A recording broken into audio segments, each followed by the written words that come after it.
Chapter 3. Wolf stood atop the battlements of Babeny Castle, watching the sunrise.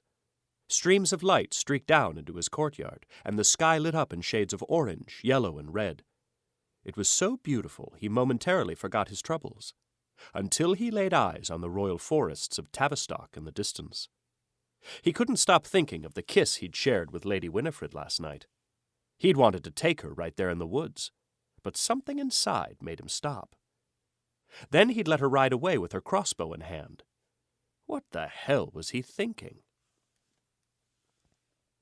Lord Wolf. His steward and older brother, Stephen, climbed the battlements to join him. You usually don't pace the battlements unless you're looking for the enemy, or reprimanding a watchguard for sleeping on the job. So which is it? Stephen looked over the wall, cocking his head as he spoke. Neither, Stephen.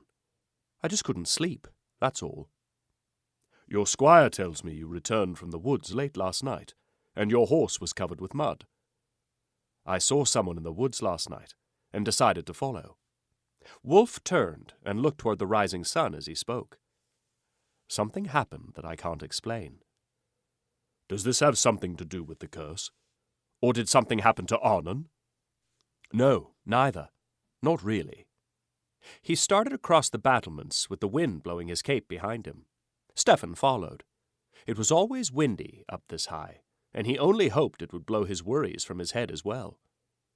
You know, if something had happened to Arnon, it would have happened to me too. Then you need to keep our brother inside the castle walls at all times. I can't do that. He started down the steps, nodding to his men along the way. Arnon needs to be free. I at least owe him that, since he's trapped inside the body of an animal and doesn't even have the chance of shape-shifting into a man the way I do. I can't cage him the way that bastard Earl did to us. Then mayhap it is time for us to conquer the Earl and collect the bounties of war. Our troops are strong, and we could easily take Castle Chaserton on our own. No. Wolf stopped and grabbed an apple off a vendor's cart, taking a bite before he spoke. His castle's defenses are stronger than you think. Too strong for us to penetrate. We need to fight him on our terms. He entered the great hall and made his way to the dais. The morning meal was being prepared in the kitchens, and the servants were setting up the trestle tables. "Good morning, my lord," said a serving wench. She handed him a tankard of ale as he walked by. "So what are you saying?" asked Stephen, settling himself at the trestle table next to Wolf, grabbing a tankard of ale for himself from a passing wench. "You want us to fight him in a field? Or perhaps near the sea?" "He'll come to us." Wolf leaned back in his chair and crossed his arms in thought. "You're jesting." Stephen took a long draw of ale and put down the tankard with a clank on the wooden dais table. "The Earl of Tavistock doesn't even go out of his castle unless he has to. And even then he's protected by at least 100 of his men. What makes you think he'll leave?" "He'll come right to us, because I'll have something he wants." "That old man is rich and has everything he needs. What could you possibly use as bait to lure him here?" "Lady Winifred," he answered, raising his cup and looking over the rim of the tankard, watching Stephen's perplexed expression on his face. "Lady Winifred? The old man's granddaughter?" "That's right. I'm sure she's guarded heavier than the old man day and night. How would it even be possible? I met her in the woods last night, and she was all alone." Stephen about choked on his ale, spitting it across the table. "You did?" He used his sleeve to wipe the ale dripping down his chin. "I'll go to the woods again tonight, and every night if I have to until she returns. Then I'll abduct her and bring her here. The plan will work beautifully."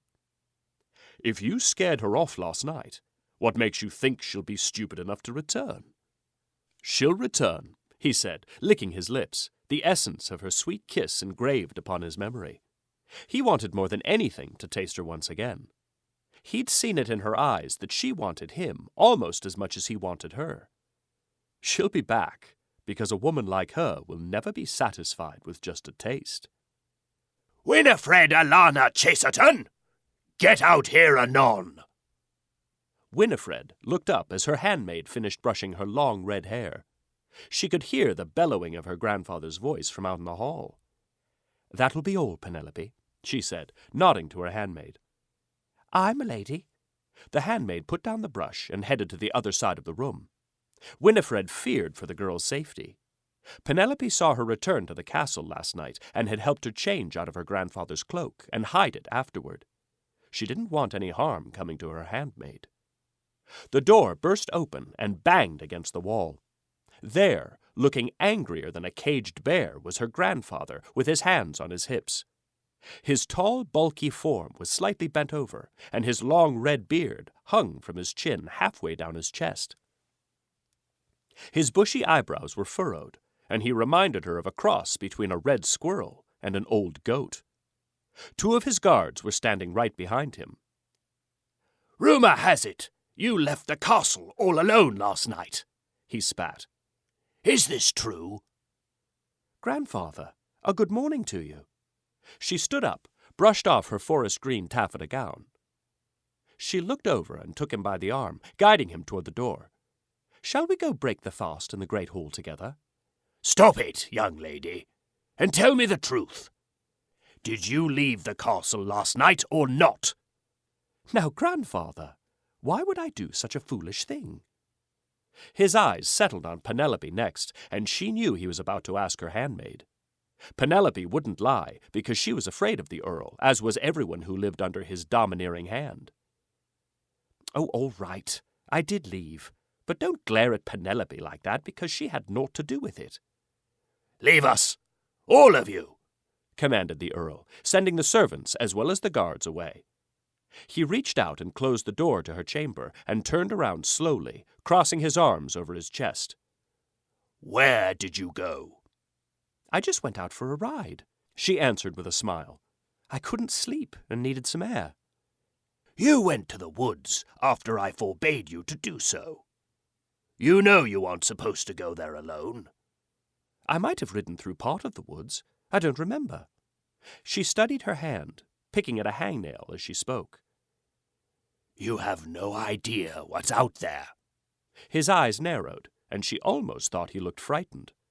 The Earl was a ruthless warrior, so to see him looking vulnerable made her wonder just what was out there after all. "Then why don't you tell me, and we'll both know?" She crossed the floor and stared out the open window. The day looked to be beautiful, and the tapestries were pulled aside to let the fresh air flow through the dank, stale chamber. His hand grabbed her arm tightly, reminding her of Wolf's hand on her body last night. She turned her head and looked into his concerned eyes. "Winifred, when your parents were killed last year by the de Bars, I swore to protect you. And that's just what I'll do."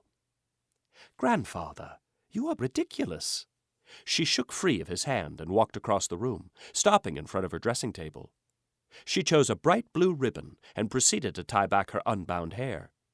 "You need to stop keeping me locked up and let me be courted by a man. I'm already 21 years of age, and most women my age have already been married for years, and even have children." "You'll marry when I say, and not before. And you will marry whom I say as well.